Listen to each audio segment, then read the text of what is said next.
Eto guys, may nagtanong lang sa akin ng machine na to hapon kung paano raw isetting to. So ito yung lumang modelo ng Pronius. Ayan. Lumang modelo ito ng Pronius. So ang aming ginagamit ngayon touchscreen. So dito mapapansin nyo sa SIM tracking talaga to nakalagay. Pero pwede siya universal mag yan. Mix ng argon at saka ng CO2.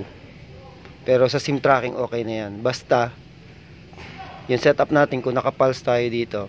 So yun ang sign ng pulse. Ito ay standard yung parang sa negative na yan.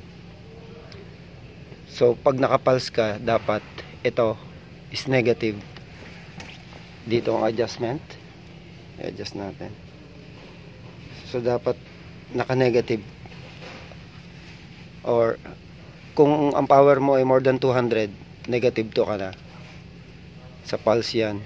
Kung sa standard ka naman, kung gagamitin mo sa pang root pass, dapat ito 2 times. Kung ito ay 200, mga negative 4 yan. Para mas mag-penetrate yung welding mo. Ito yung lumang machine. Hindi ko alam kung pareho ito nung tinatanong sa akin nung nagtanong sa vlog ko. Okay? Idea lang yan guys, para sa mga bago.